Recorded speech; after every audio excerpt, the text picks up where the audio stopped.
మాత్రమే చెప్పుకున్నా. ఒకవేళ డబ్బులు నేనేమో రసమన్నం మాత్రమే చెప్పుకున్నా. రసమన్నం మాత్రమే చెప్పుకున్నప్పుడు సరే అయిపోయిన తర్వాత హ్మ్. ఆకలి మీద ఉన్న 3 రోజులుండి ఆవురు, ఆవురు, ఆవురు, ఆవురు అని రసమన్నం తినేసానండి. తినేసిన తర్వాత ఈయన అంటున్నాడు, "ఏది హ్యాండ్ బ్యాగు డబ్బులేవి, డబ్బులేవి" అంటున్నాడు. నేనేమో వెళ్ళిపోయి ఆ హోటల్ బాత్రూమ్ ఉంటే ఆ బాత్రూమ్ కమోడ్ మీద కూర్చొని ఏడుస్తున్నాను. ప్రభా! ఆకలైతే తీరిపోయింది. కానీ నిన్ను నమ్ముకున్న వాళ్ళని ఎప్పుడు చేయవచ్చు. ఈరోజు ఆ బిల్ ఎలా కట్టాలో నాకు తెలీదు. కానీ నేను నమ్ముతున్నా. నీ హస్తాన్ని నేను నమ్ముతున్నాను ప్రభా! అని వాష్‌రూమ్ నుంచి బయటకొచ్చాను. మా టేబుల్‌లో మేమిద్దరు కూర్చున్నాం. మా ఎదురుగా ఇద్దరు, ఇంకొక ఇద్దరు అటు అటు అటు అలా కూర్చున్నారు. వెయిటర్ వచ్చి టేబుల్ తుడుస్తున్నాడు. టేబుల్ తుడుస్తుంటే నా భర్త అడుగుతున్నాడు వెయిటర్‌ని, "బిల్లు తేవయ్యా, బిల్లు తే" అంటే ఆయన అన్నాడు, "బిల్లా సార్?" "ఏం బిల్లు సార్?" అని అడిగాను. "బిల్లయ్యా మేము తిన్నదానికి బిల్లు తీసుకురావా?" అని అడిగాను. వెయిటర్ అన్నాడు, "సార్ మీ ఎదురుగా కూర్చున్నోళ్ళు మీ వాళ్ళే అనుకుని ఆళ్ళకి నేను బిల్ ఇచ్చేసానండి. మీ బిల్ వాళ్ళు కట్టేసి ఎళ్ళిపోయారండి" అన్నా. బయటకొచ్చి చేతులు ఇలా పెట్టుకొని ఏడ్చేసాను.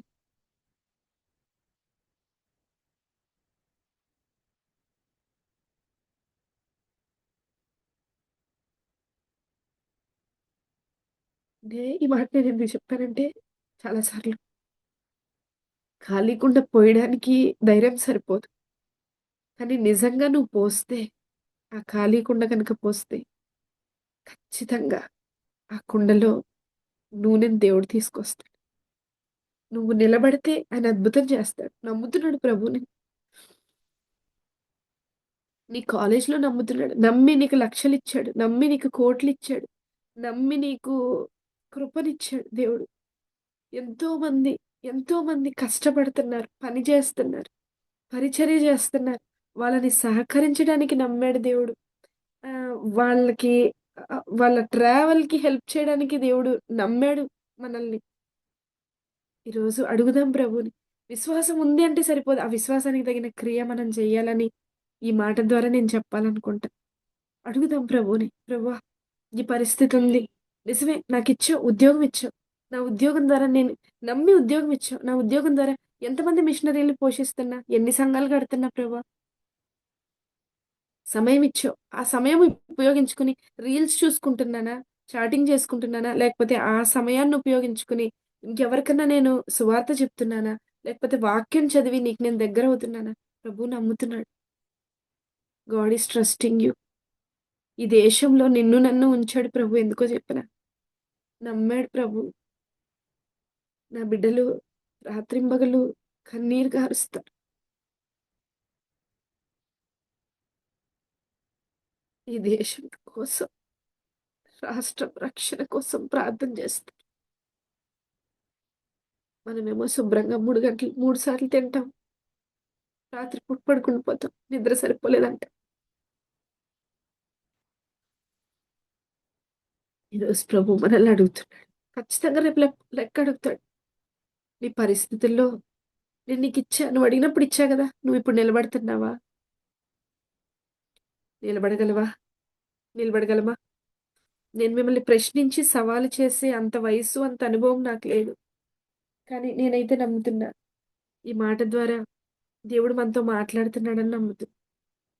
ఇంకా ఒక్కొక్క సందర్భంలో మిమ్మల్ని మీరు ఆలోచించుకోండి. నేను నిలబడుతున్నానా? పడిపోతున్నానా? కుటుంబం ఇచ్చాడు. భర్తనిచ్చాడు. భర్తకి నమ్మకంగా ఉంటున్నామా? పిల్లల్ పిల్లలకి నమ్మకంగా ఉంటున్నామా? బావున్నప్పుడు వంట చేస్తాం. బాలేనప్పుడు కూడా చేయగలవా? బావున్నప్పుడు చర్చికెళ్తాం పరిగెత్తు. బాలేనప్పుడు కూడా ఎళ్ళగలవా? హ్మ్. పరిస్థితి అనుకూలపరిచినప్పుడు డబ్బులున్నప్పుడు ఇస్తున్నాం. డబ్బులు లేనప్పుడు కూడా ఇవ్వగలవా? మూడో మాట నేను జెప్పాలనుకుంటున్నా. ఫస్ట్ మాట డోంట్ ఫోకస్ ఆన్ లాస్ట్. ఆలోచిద్దాం. ఏది లెఫ్ట్, ఏది మన దగ్గరుందో దాని గురించి ఆలోచిద్దాం. రెండోది పరిస్థితుల్లో మామూలుగున్నప్పుడు బానే ఉంటాం. పరిస్థితుల్లో నిలబడగలుగుతామా విశ్వాసంలో? మూడోది మాట పట్టుకుంది. ఆ మాట ఏం చేసిందంటే ఆమె పొజిషన్‌నే మార్చేసింది. హ్మ్. నేను జెప్పాలనుకుంటున్నా. ప్రవక్త ఈమె మాట్లాడిన వెంటనే ప్రవక్త అంటే వాక్యము అంటే నీ ఫిజికల్ థింగ్స్‌ని ఫస్ట్ మార్చదు. నీ లోపల మారుస్తది. నీ స్పిరిట్‌ని మారుస్తది. అప్పుడు దాని తర్వాత ఫిజికల్‌గా మారుతది. మనుషులందరూ గూడా బయట జూస్తారు. దేవుడు నీ అంతరంగాన్ని, నీ హృదయాన్ని జూస్తాడు. అందరు మనుషులు ఆమెను వితంతువుగా చూసారు. బలహీనరాలుగా చూసారు. కానీ ప్రవక్త ఎలాగ చూసాడో తెలుసా? ఆమె లోపలున్న పొటెన్షియాలిటీని జూసాడు. నేను ఈ మాట చెప్పాలనుకో ప్రవక్త ఆమెని వితంతురాలుగా చూడలే. ఎందుకంటే నాకు తెలిసినంత వరకు ఆమె భర్త ఉన్నప్పుడు ఎప్పుడన్నా వచ్చుంటాడు. ఈమె పాటలు పాడటం, ఈమె ఆరాధన చేయటం, ఆ సంఘాన్ని నడిపించటం, ఆ సంఘంలో ఉన్నోళ్ళకి భోజనాలు పెట్టటం, పరిచర్య చేయటం చూసుంటాడు. అది చూసాడు. తర్వాత ఇంకా ఈ ఈ ఈ ఈవిడి కొత్త కొత్త పాటలు రాయటం చూసాడేమో! లేకపోతే దేవుడిని ఆరాధించడం చూసాడేమో! ఆమెకి లేమిలో కూడా పెట్టడం చూసాడేమో ప్రవక్త నాకు తెలీదు. కానీ ఇప్పుడు కూడా ఎలా చూస్తున్నాడో తెలుసా? లోపల అనుకుని ఉంటాడు. అమ్మా! నిన్ను నువ్వు, నిన్ను నువ్వు విధవరాలుగా చూసుకుంటున్నావు.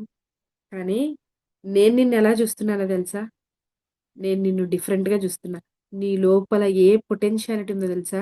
నువ్వు బిజినెస్ చేసి నూనెను అమ్మగలిగేంత సామర్థ్యం నీ లోపల చూస్తున్నా. ఒక మాట చెప్పాలనుకున్నా. ఈరోజు నిన్ను నువ్వు ఎలా చూసుకుంటున్నావో నాకు తెలీదు. కానీ దేవుని వాక్యం నిన్ను డిఫరెంట్‌గా చూస్తుంది. మనల్ని మనము సామర్థ్యం లేని వారంగా, బలహీనులంగా, పనికిరాని వాళ్ళంగా, చేతగాని వాళ్ళంగా, చెత్తగా, పురుగుగా చూసుకుంటున్నామేమో. కానీ దేవుడి వాక్యం ఏమంటుందో తెలుసా? "నువ్వు నా చేతిలో రాజకీయ మకుటమై ఉన్నావు" అని దేవుని వాక్యం సెలవిస్తుంది. మనల్ని మనం ఈరోజు బలహీనులుగా, నోరు నొక్కివేయబడిన వాళ్ళంగా మనం జూసుకుంటున్నాం. దేవుని వాక్యం ఏంగా చూస్తుందో తెలుసా? మనల్ని బలమైన జనాంగంగా చూస్తుంది. ఒక విత్తనం ఒక రైతుకిస్తే రైతేమంటాడో తెలుసా?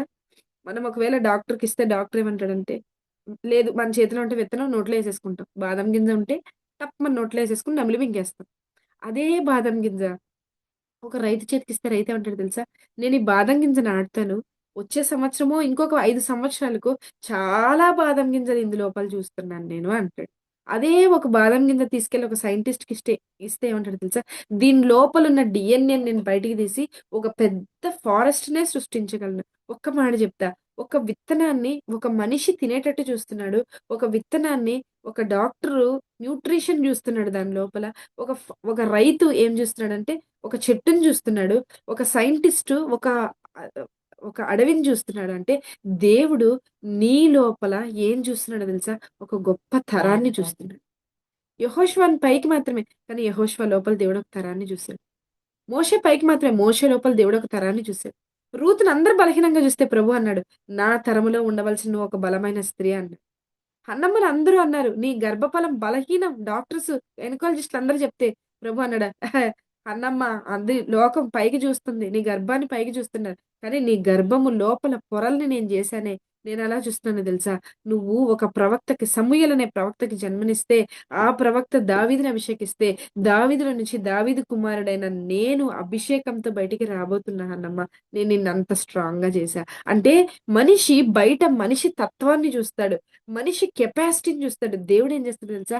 లోపల మన పొటెన్షియాలిటీని చూస్తాడు. ఒక్క వాక్యం మాత్రం నాకు చదివి ఈ పాయింట్‌కి సపోర్ట్ చేస్తారని అనుకుంటున్నా. యెషయా గ్రంథం 18వ అధ్యాయం 8వ వచనం. సారీ 8వ అధ్యాయం 18వ వచనం. యెషయా గ్రంథం 8వ అధ్యాయం 18వ వచనం.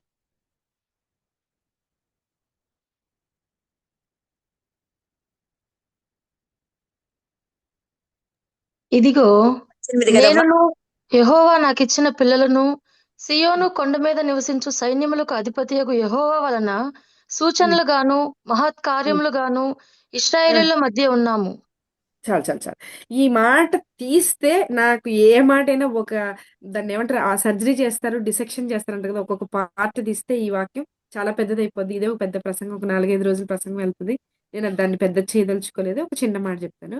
యెషయాతో చెప్తున్నాడు ప్రభు ఏమంటున్నాడంటే, "నేను నాకిచ్చిన ప్రజలు" అంటే తండ్రి అయిన దేవుడు నాకిచ్చిన ప్రజలు ఎలా ఉంటామంటే ఇశ్రాయేలీయుల మధ్య మనం మామూలుగా చాలా సార్లు ఇశ్రాయేలీయులను గొప్పగా చూస్తాం. దేవుడి బిడ్డలుగా, దేవుడి తరంగా, దేవుడి శక్తిగా, దేవుడి వారసత్వంగా, దేవునికి జన్మనిచ్చినోళ్ళగా, వాళ్ళ గోత్రంలో దేవుడు పుట్టాడన్నట్టు గొప్పగా చూస్తాం. అయితే దేవుడు వాళ్ళని గొప్పగా చూడట్ల. నిన్ను నన్ను గొప్పగా చూసి ఏమంటున్నాడంటే, "మీరు ఇశ్రాయేలీయుల మధ్య నాకు సూచనలుగా ఇంగ్లీష్‌లో చాలా బావుంటది. You are wonders and signs among Israelites అని ఉందండి. మనం చాలా సార్లు సగం వరకు వచ్చి ఆగిపోయాం. ఇశ్రాయేలీయులని గొప్పగా చూసి, దేవుని ప్రజలుగా చూసి మనం ఆగిపోతున్నాం. కానీ ప్రభువు దానికి మించి ఒక మాట మాట్లాడుతున్నాడు. ఏంటి అంటే, ఆ ఇశ్రాయేలీయుల మధ్యలో మిమ్మల్ని నేను ఎట్లా చూస్తున్నానంటే, మిమ్మల్ని నేను వండర్స్‌గా చూస్తున్నా. మిమ్మల్ని నేను ఒక సైన్‌గా చూస్తున్నా. మిమ్మల్ని నేను గొప్పగా చూస్తున్నా. నేను మిమ్మల్ని గొప్పగా చూస్తున్నా. వాక్యం మీ లోపల గొప్పగా పనిచేస్తుంది. మిమ్మల్ని మీరెందుకు తక్కువగా చూసుకుంటారు? Why do you look at yourself? మీరు విధవరాలుగా ఎందుకు చూసుకుంటారు? మీరు మీకు నిరీక్షణ లేని వాళ్ళగా ఎందుకు చూసుకుంటారు? ఎవరో వచ్చి మీ పిల్లల్ని అపహరించేటట్టు ఎందుకు చూసుకుంటారు? నేను మీకిచ్చిన అధికారాన్ని వాడండి. నేను మీకిచ్చిన అధికారాన్ని వాడండి. మిమ్మల్ని మీరు అలా చూసుకోండి.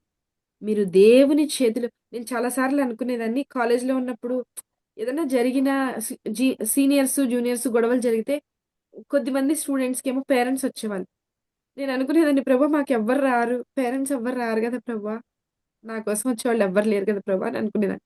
ఒకసారి ఇట్లనే సీనియర్స్, జూనియర్స్ గొడవ జరిగి, ఒక సీనియరు అందరి ముందు క్యాంటీన్‌లో జూనియర్స్ అందరి ముందు నన్ను బాగా తిట్టాడు. "ఏం చేసుకుంటావో చేసుకో. ఎవడికి చెప్పుకుంటావో చెప్పుకో. నీ అంతు చూస్తాను నేను. అసలు కాలేజీలో ఎలా ఉంటావు" అని మాట్లాడినప్పుడు చాలా బాధ అనిపించింది. నేనప్పుడు అనుకున్నా, "ప్రభువా! మనిషి పైన చూసి మాట్లాడుతున్నాడు. నువ్వు నా కెపాసిటీ చూసి మాట్లాడుతున్నావు. నేను దేవుడి బిడ్డని. నేనెక్కడున్నానో తెలుసా? నన్ను ముడితే నీ కనుగుడ్డుని తాకినట్టు." అంటే నన్నొక వ్యక్తి ఇన్ని మాటలు మాట్లాడుతున్నాడంటే, ఆ వ్యక్తి మామూలుగా గాదు. నీ కనుగుడ్డుని తాకుతున్నాడు. నేను నీ కనుగుడ్లో ఉన్నా. నేను నీ హృదయంలో ఉన్నా. నేను నీ శరీరంలో, నీ రక్తంలో కణమై ఉన్నా. నీ శరీరమై ఉన్నా నేను. అంటే నీ శరీరంలో ఒక భాగం నేను. నీ శరీరాన్ని ఎవ్వడు ముట్టుకోలేడు. వాడు ఇన్ని మాటలు మాట్లాడేసి ఎళ్ళిపోయాడు సీనియర్. లోపల బాధనిపించింది. కరెక్ట్‌గా ఒక వారం రోజుల తర్వాత నేను ఇలాగే ఆయన్నేమి నేననలేదు. ఆయన శత్రుత్వాన్ని గురించి నేనేం మాట్లాడలేదు. కానీ ఎప్పుడు వారం రోజులు గూడా ఆ వారం రోజులు గూడా ప్రార్థన చేసే ప్రతిసారి, దేవా! నేను నీ ప్రతినిధిని.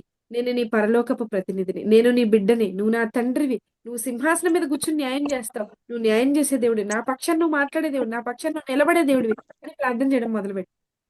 కరెక్ట్‌గా వారం తర్వాత వాడు డెడ్ బాడీ యేసుకొచ్చారు. అంటే చనిపోయాడని నేను సంతోషపడట్లేదు. దేవుడి బిడ్డలతో పెట్టుకునే వాళ్ళ పొటెన్షియాలిటీ నువ్వు నేను తక్కువగా చూసుకుంటున్నాం. కానీ నిన్ను నన్ను పరలోకం ఎలా చూస్తుందో తెలుసా? నువ్వు ఒక శక్తి కలిగి ఒక తరంగా దేవుడు నిన్ను నన్ను చూస్తున్నాడు. ఫుల్‌గా తాగేసి బండి మీద ఎళ్తుంటే లోడ్ పెట్టుకున్న ట్రాక్టర్ కొట్టేసాడంట చీకట్లో. ఇక్కడ పుర్రె ఎగిరిపోయి బ్రెయిన్ ఎక్కడో పడిపోయి అలా డెడ్ బాడీని యేసుకొచ్చారు. వారం రోజుల తర్వాత నాకనిపించింది ప్రభువా! నీ బిడ్డలతో పెట్టుకుంటే, నీతో పెట్టుకుంటే ఇలాగుంటదా అని అనుకున్నా. ఈరోజు ప్రొద్దున్నే ఆంటీ ఒక వీడియో పెట్టారు. ఇందాక నేను డ్యూటీ నుండి వచ్చేటప్పుడు చూసాను. చాలా బాధనిపించింది. ఎక్కడ చూసినా క్రైస్తవుల్ని తిట్టడం. నేనంటాను ప్రార్థన చేయటం కాదు గానీ, దేవుడు నీకు, నాకు అధికారం ఇచ్చాడు. నీ లోపల, నా లోపల అధికారం ఉంది. మనం మాట్లాడదాం మనల్ని మనం గొప్పగా చూసుకుందాం. ప్రభా! నేను నిలబడుతున్నా. మన పోరాటం ఫిజికల్ శారీరకమైన పోరాటం గాదు. మన పోరాటం దురాత్మల సమూహాలతో. నేనెప్పుడు ఈ మాట చెప్తూ ఉంటా. హ్మ్. ఆహ్, దాన్నేమంటారు? డ్రోన్ కొనుక్కొనొచ్చాడు మా తమ్ముడు. డ్రోన్ కొనుక్కొనొస్తే ఇంట్లో దాన్ని డ్రోన్ టెస్ట్ చేస్తా ఉన్నాం ఒకరోజు. స్లోగా ఎళ్తుంది అలాగా. నేనన్నా ఇంత స్లోగా ఎళ్తే ఎప్పుడురా అది వాకింగ్ షాట్ తీస్తది అనన్నా. అక్క ఇంట్లో అది స్లోగానే ఎళ్తది. బయటికెళ్ళి దాని పైన అంటే దానికొక హైట్ ఉంటదంట. ఆ హైట్‌లో ఎళ్తే అది స్పీడ్‌గా ఎళ్తది అన్నాడు. ఓహో! డ్రోన్ ఇంట్లో అయితే స్లోగా ఎళ్తది. బయటికెళ్తే గాల్లో ఎగిరితే చాలా స్పీడ్‌గా ఎళ్తది. క్రైస్తవుని జీవితం గూడా శారీరకంగా నువ్వెళ్తే, శారీరకంగా నువ్వు పోరాడితే స్లోనే అవుతది. కానీ ఆత్మలో నీ శక్తిని గుర్తించి, దేవా! నేను మాట్లాడితే, నన్ను తాకితే, క్రైస్తవుల్ని తాకితే, నీ కనుగుడ్డుని తాకినట్టు. మన పొటెన్షియాలిటీని మనం జూసుకుందాం. మనం ఎందుకు తక్కువ జేసుకోవాలి? మనం ఎందుకు తక్కువై ఉండాలి? మనం ఎందుకు కింద వారిగా ఉండాలి? దేవుడు మనల్ని పైవారిగా ఉండడానికి పిలిచాడు. నిన్ను నువ్వు బలహీనురాలిగా ఎందుకు జూసుకోవాలి? నువ్వు నేను ప్రార్థన జేస్తే దేశం మారతది. నువ్వు నేను ప్రార్థన చేస్తే రాష్ట్రం మారుతది. నువ్వు నేను ప్రార్థన చేస్తే నాకు తెలిసినంత వరకు యేసు ప్రభువుని సమాధి చేసినప్పుడు సమాధి దగ్గర రాయి పెడితే రోమా సామ్రాజ్యం భయంకరమైన ఆంక్షలు విధించింది. అన్ని భయంకరమైన ఆంక్షలు విధించిన రోమా సామ్రాజ్యాన్నే దేవుని శక్తి ఆపలేకపోయింది. ఈరోజు మనుషులు ఆపగలరా? మనం గుర్తిద్దాం దాన్ని. మనం అందరూ మన శక్తిని గుర్తించి ప్రార్థన చేద్దాం. మనం ప్రార్థన చేసి నమ్ముదాం. మేం ప్రార్థన చేస్తే, మేము నిలబడితే అనానుకూల పరిస్థితుల్లో మేము నిలబడితే దేశం కదలబోతుంది. రాష్ట్రం కదలబోతుంది. దేవుడు ఒక గొప్ప ఉజ్జీవాన్ని మన దేశంలోకి తీసుకురాబోతున్నాడు. ప్రభు నాతో 2005లో మాట్లాడారు. ఎలా మాట్లాడారంటే, సినిమా థియేటర్స్ అన్నీ గూడా అది మీరు నమ్ముతారో లేదో నాకు తెలీదు. నేనైతే నమ్ముతా. ఆ రోజు కోసం ఎదురు జూస్తున్నా. ప్రభువుని ఎప్పుడు అడుగుతా, ప్రభా ఒకవేళ నాకంటూ మరణం వస్తే, అలాంటి రోజు ఒక్కరోజు నేను చూసి నీ దగ్గరకొచ్చేస్తాను ప్రభా అని అడుగుతా. ప్రతి సినిమా థియేటర్ గూడా ప్రార్థన ఆలయంగా, ఒక దేవుని ఆలయంగా, ఒక వర్షిప్ సెంటర్‌గా మార్చబడటం. ప్రతి వ్యభిచారి ఒక ప్రవక్తగా మార్చబడటం. ఈరోజు మన జరుగుతున్న ప్రతి కిడ్నాప్ గూడా యేసు నామంలో ఆపోజిట్ సిట్యుయేషన్స్ దేవుడు ఆపోజిట్‌గా చేయబోతున్నాడు. నేను నమ్ముతున్నా. మనం నమ్ముదాం. మన సామర్థ్యాన్ని నమ్ముదాం. ఆత్మలో మన పోరాటంని మనం కొనసాగిస్తాం. కుటుంబంలో ఫస్ట్ నిలబడదాం. మన పరిస్థితి ఏదైనా కావచ్చు. దేవుడు నీ పరిస్థితిని చూడట్లా. నీ పొటెన్షియాలిటీని నీలోనే పెట్టాడు ఆ శక్తి. ఎర్ర సముద్రం ముందుకొచ్చి మోషే ఏడుస్తున్నాడంట. ప్రభువా! ఎర్ర సముద్రం వచ్చేసిందయ్యా! నేనెలా చేయాలి ప్రభు అంటే, ప్రభు అంటాడంట, మోషే కర్రెత్తు. నీ దగ్గరే నేను శక్తిని పెట్టానయ్యా! నువ్వు నన్నడుగుతున్నావేంటి? మన చేతిలోకి శక్తి ఇచ్చాడు. లాజరు సమాధి దగ్గరికెళ్ళి ప్రభు తండ్రి లాజర్‌ని బయటికి తీసుకురా అని అనలేదు. దేవుడు ఆ వాక్యముతో ఆయనకిచ్చిన అధికారంతో లాజరు బయటికి రా అన్నాడంతే. యైరు కుమార్ దగ్గరికెళ్ళి లెగు లేచి నడువు నువ్వు అంతే అన్నాడు. నువ్వు లెగాలి, నడవాలి. ఈరోజు మన అధికారాన్ని మనం ఉపయోగించుకుందాం. దేవుడు మనకిచ్చిన అధికారాన్ని మనం ఉపయోగించుకుందాం. ఎందుకు మనము చేతగాని వాళ్ళలాగా కూర్చోవాలి? ప్రార్థనాపూర్వకంగా ఈ మాటలు కొంచెం ఆలోచిద్దాం. ప్రార్థన చేసుకుందాం. చిన్న ప్రార్థన చేసుకుందాం. ప్రభువుని అడుగుదాం. పరిశుద్ధాత్మ దేవా! నీకు వందనాలయ్యా! అందరూ ప్రార్థనలో ఏకీభవిద్దాం. మనం విన్న వాక్యాన్ని నీరు కట్టి మన జీవితంలో ప్రభు ఫలింపు చేయనట్లు అడుగుదాం. ప్రభా! మా జీవితంలో వెళ్ళిపోయిన వాటిని గుర్తుపెట్టుకోకుండా ఉన్నదాన్ని మేము గట్టిగా పట్టుకోవడానికి, దాన్ని ప్రాక్టీస్ చేయడానికి, దాన్ని అభివృద్ధి చేసుకోవడానికి మా కృప చూపెట్టయ్యా! Thank you Holy Spirit. Thank you Holy Spirit. దేవా! మా సిట్యుయేషన్స్‌లో నువ్వు మమ్మల్ని నమ్మావు. మేము నిలబడతాం. Yes we will stand Lord. We will stand Holy Spirit. పరిశుద్ధాత్మ దేవా! మేము నమ్ముతున్నాం ప్రభా! నువ్వు మా ద్వారా పని చేయగలవు. మాకు అసాధ్యమైంది నువ్వు మా ద్వారా చేయించబోతున్నావు తండ్రి. మేము నమ్ముతున్నాం.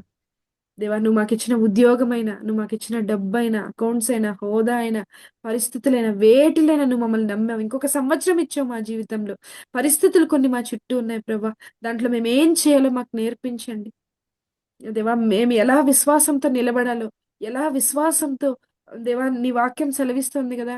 మనుష్య కుమారుడొచ్చినప్పుడు ఆయన విశ్వాసాన్ని కనుగొంటాడా అని నీ వాక్యం సెలవిస్తా ఉంది. దేవా! నువ్వు మాలో విశ్వాసాన్ని కనుక్కోవాలి.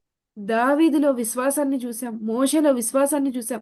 ఈరోజు నువ్వు కాదు కూడదు అంటే గూడా నువ్వు ఏదో మా కోసం గొప్ప కార్యం చేయబోతున్నావని నమ్మగలిగే విశ్వాస స్థాయిలు మా జీవితంలో మీరు పెంచండి ప్రభా! ఆ కృప మాకు దయచేయండి. మూడవదిగా మమ్మల్ని మేము బలహీనులుగా చూసుకోకుండా, మమ్మల్ని మేము క్రీస్తును కలిగిన వారంగా చూసుకోవడానికి, మమ్మల్ని మేము మా కుటుంబంలో, మా తరములో మేము దీవెన. దేవా! మా కుటుంబానికి మేము ఆశీర్వాదం. మేము లోకానికి వెలుగై ఉన్నాం. మేము లోకానికి ఉప్పై ఉన్నాం. మేము లోకానికి బలమై ఉన్నాం. మేము లోకానికి విశ్వాసమై ఉన్నాం అని మమ్మల్ని మేము చూసుకోవడానికి మా కృప చూపెట్టండి ప్రభా! మేము పరిస్థితులతో రాజీ పడే వాళ్ళంగా కాకుండా, పరిస్థితుల్లో రోషంతో, విశ్వాసములో పోరాడే విశ్వాస పోరాట వీరులుగా మా జీవితాన్ని మీరు చేస్తున్నందుకే వందనాలు చెల్లిస్తున్నాను. ఇదిగో ప్రభా! మరి ఈరోజు ఆ వీడియో చూసినప్పుడు హృదయ విదారకమైన విషయం. దేవా! మనుషులకి ఎవరిచ్చారు ప్రభా అధికారం? అలా కొట్టడానికి ఎవరిచ్చారయ్యా? కానీ మేము నమ్ముతున్నాం ప్రభా! మేము నిలబడితే నువ్వు ఖచ్చితంగా మా దేశం మీదకి నీ ఉజ్జీవాన్ని పంపిస్తావు. ప్రతి నాలుక యేసు నామములో నిన్ను ఒప్పుకొనును గాక. ప్రతి మోకాలు నీ సన్నిధిలో వంగును గాక. ఏదో ఒక రోజు మా దేశాన్ని మేము క్రైస్తవ దేశముగా, మా దేశాన్ని భారతదేశంగా కాదు, క్రీస్తులో ఎత్తబడే దేశంగా, రాకడలో కనిపించే దేశంగా మేము చూడబోతున్నాం. దానికోసం మేము విశ్వాసంతో విశ్వాస వీరులు విశ్వాసులమని పేరు పెట్టుకున్నాం. పేరుకు మాత్రమే కాకుండా నిజంగా మా హృదయంలో పరలోకం చూసే విశ్వాసాన్ని కనపరిచే కృప మాకు దయచేయండి. నువ్వు మాలో విశ్వాసాన్ని చూస్తున్నావు, పొటెన్షియాలిటీని చూస్తున్నావు, మాలో సామర్థ్యాన్ని, మాలో కెపాసిటీని, మాలో దేవా మాలో నువ్వు ఎక్విప్ చేసిన, మాలో నువ్వు లోడ్ చేసిన ధైర్యాన్ని నువ్వు చూస్తున్నావు ప్రభా. దాన్ని వాడుకునే కృప మాకు దయచేయండి.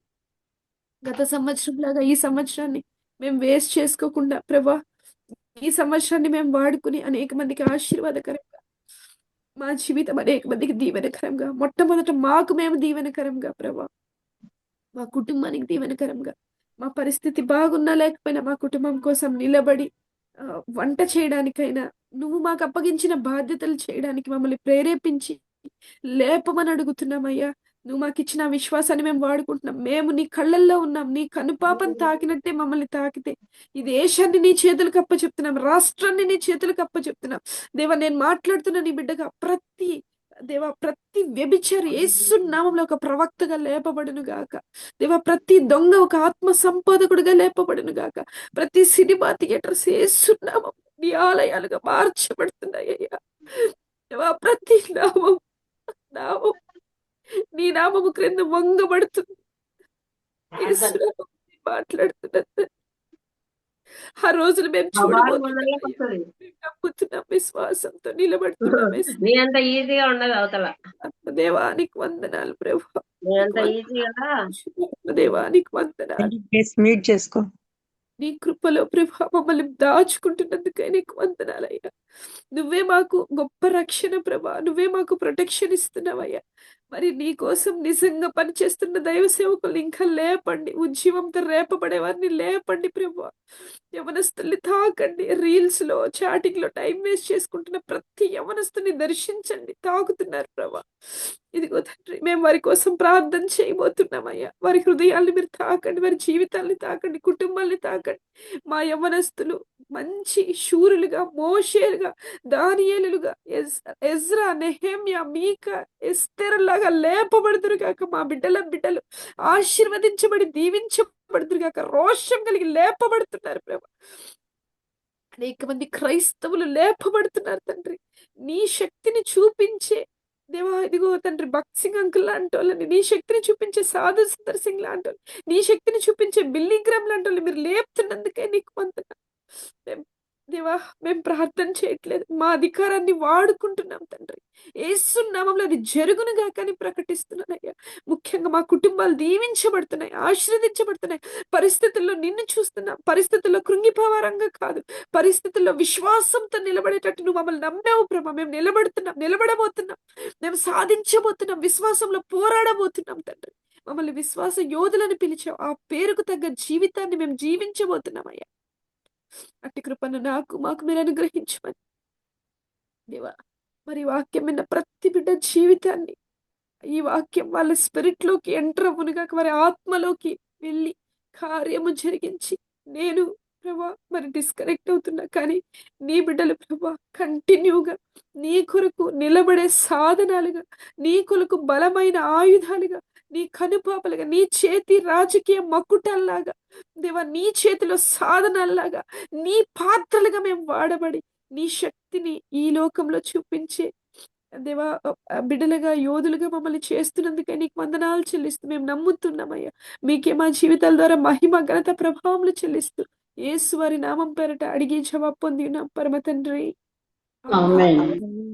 ఆమేన్. ఆమేన్. ఆమేన్. ఆమేన్. దేవుని స్తోత్రం. మనకు అందరికీ తెలిసిన అంశమే, మరి అందరికీ తెలిసిన వాక్యమే, కానీ ఎంత చక్కటి ఆత్మీయ మర్మాలను దేవుడు ఈ సహోదరి ద్వారా మనకు వినిపించాడండి. తన ఆత్మీయ అనుభవాలతో మరి ఎంత డీపెస్ట్ మరి మర్మాలు చక్కగా దేవుడు సహోదరి ద్వారా మనకు వినిపించారండి. వింటున్నాం, మనం ఎన్నో మాటలు వింటున్నాం, కానీ మన జీవితాల్లో ఈ వాక్యాన్ని అన్వయించుకుంటున్నామా? నిజంగా కదా. మరి ఎంత విశ్వాసంతో ఆమె మరి వెళ్ళింది బెంగళూరులో హోటల్కి వెళ్ళటం అంటే, మరి తర్వాత బిల్ పేమెంట్ అంటే, అదంతా దేవుడు చేసే ఆశ్చర్య కార్యాలు. ఎవరి విశ్వాస పరిమితిని బట్టి దేవుడు, నిజంగా ఆమె ఎంత ధైర్యం అండి. విశ్వాసాన్ని బట్టి ధైర్యం వస్తుంది కదా. విశ్వాసాన్ని బట్టే దావీదుకు కూడా ధైర్యం వచ్చింది, చిన్న రాయితో అంత పెద్ద గొల్లాతును చంపుతాననేసి కదా. మరి మరి చూడండి, విశ్వాసం అనేది చిన్నదే కావచ్చు, ఎంత పెద్ద కార్యాలన్నా మరి విజయం పొందవచ్చు అనేసి చిన్న చుక్క ముందు పడింది, పడింది, మరి చిన్న ఫోర్స్ పెరిగింది, మరి పెద్ద ఫోర్స్ గా ఎన్నో పాత్రలు నిండిపోయినాయి కదా.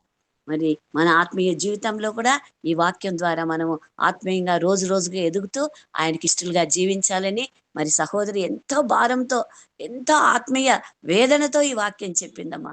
నిజంగా దేవునికి స్తోత్రం. అమ్మా, దేవుడు నిన్ను, నీ కుటుంబాన్ని ఆశీర్వదించాలని, సేవలో రెండింతల ఆత్మతో మరి నిన్ను వాడుకోవాలని మనస్ఫూర్తిగా కోరుకుంటున్నానమ్మా. కరోలిన్ సందీప్ గారు, దేవుడు నిన్ను ఇంకా అనేక ఆత్మలకు తల్లిగా నీవు ఉండాలి. ఒక డాక్టర్గా ట్రీట్మెంటే కాదు,